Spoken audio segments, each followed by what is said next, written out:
안녕하세요. 오늘은 정말 많은 분들의 인생책으로 꼽히는 책이죠. 엠스캇 팩의 아직도 가야 할 길에 대해 이야기 나눠보려고 합니다. 이 책이 왜 수십 년이 지난 지금까지도 사랑받는지, 그 핵심 메시지가 대체 뭔지 오늘 한번 제대로 짚어보도록 할게요.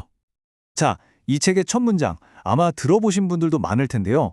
정말 강렬하죠. 바로 삶은 고통스럽다 입니다.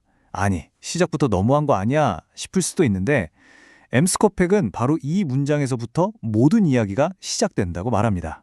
이게 바로 핵심으로 들어가는 문인 셈이죠.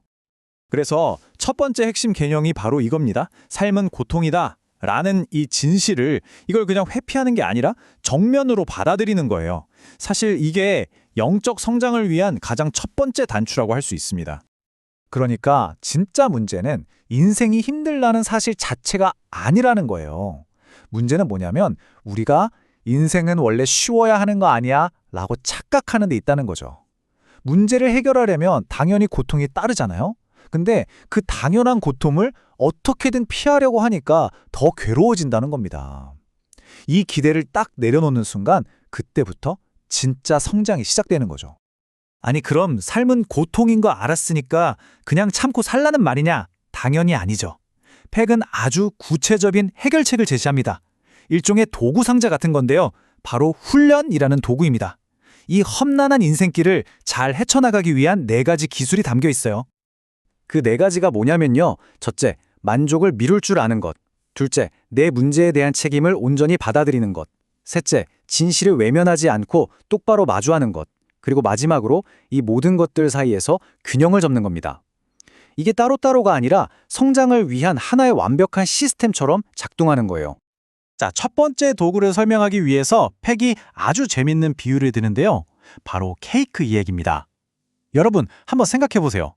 케이크를 드실 때 제일 맛있는 크림 부분을 먼저 확 먹어버리나요?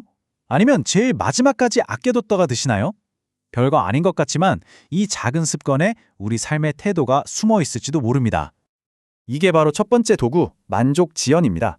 근데 여기서 중요한 건 이걸 그냥 무조건 참는 거라고 생각하면 안 된다는 거예요. 팩은 이걸 즐거움을 극대화하는 기술이라고 설명하거든요. 그러니까 힘든 걸 먼저 해치우고 나서 나중에 마음 편하게 즐거움을 누리는 거죠. 생각해보세요. 숙제 다 하고 노는 게 훨씬 재밌잖아요. 이런 작은 습관부터 인생의 큰 문제까지. 이게 바로 성공적인 삶의 가장 기본기라는 겁니다. 자, 두 번째 도구로 넘어가 볼까요? 바로 책임 수용입니다. 이거 정말 많은 사람들이 어려워하는 부분이죠. 뭔가 문제가 생기면 자꾸 남 탓, 환경 탓을 하게 되잖아요. 책에 보면 어떤 군인이 나오는데 자기가 술을 마시는 게 다 이 빌어먹을 섬 때문이라고 하거든요. 딱 그런 거죠. 팩은 이 책임 문제를 2가지 극단적인 유형으로 나눠서 설명해요. 하나는 신경증적인 사람, 뭐든지 다 내 탓이야 하면서 과도하게 책임을 지는 거죠. 다른 하나는 성격장애적인 사람, 난 잘못 없어, 다 세상 탓이야 하면서 책임을 회피하는 쪽이고요. 결국 건강한 삶이란 건 이 양극단 사이에서 이건 내 책임, 저건 내 책임이 아님을 명확히 구분하는 그 균형점을 찾는 데 있는 겁니다. 세 번째 도구는 어쩌면 가장 어려울 수도 있는 건데요. 바로 진실에 대한 헌신입니다. 이게 무슨 말이냐면 우리 모두는 마음속에 자기만의 세계 지도를 하나씩 가지고 있다는 거예요. 내가 세상을 바라보는 방식, 내가 옳다고 믿는 것들, 바로 그게 내 지도인 거죠. 그런데 문제는 뭐냐? 이 지도가 항상 정확하진 않다는 겁니다. 세상은 계속 변하잖아요. 그래서 진짜 성장이라는 건 내가 가진 이 낡은 지도를 계속해서 의심하고 틀린 부분이 있으면 고쳐나가는 과정 그 자체를 말해요.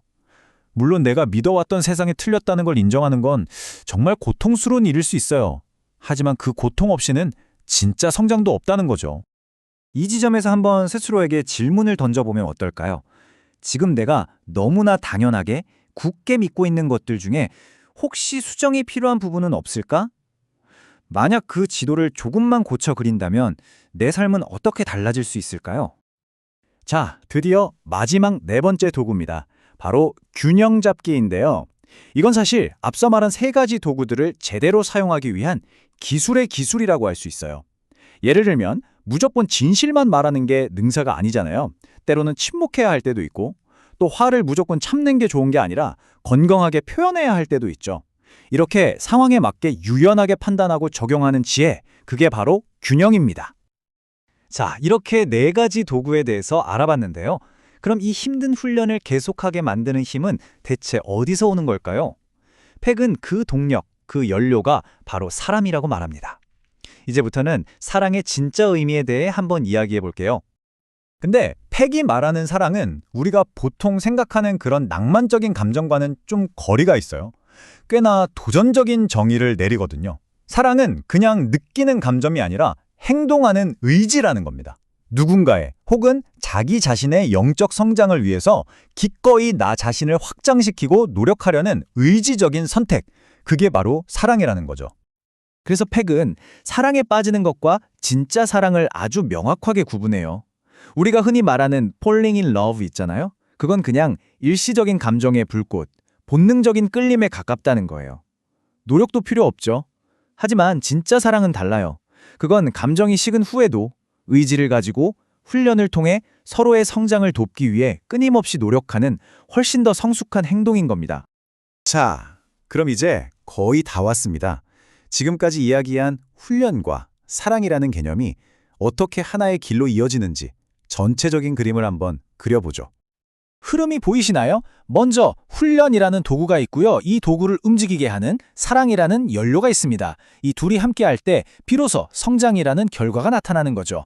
생각해보면 당연해요. 사랑이 없으면 이 힘든 훈련을 왜 하겠어요? 또 훈련이 없으면 그 사랑은 그냥 막연한 감정으로만 남고 구체적인 행동으로 이어지기 어렵겠죠? 팩이 남긴 정말 인상적인 말이 하나 있습니다.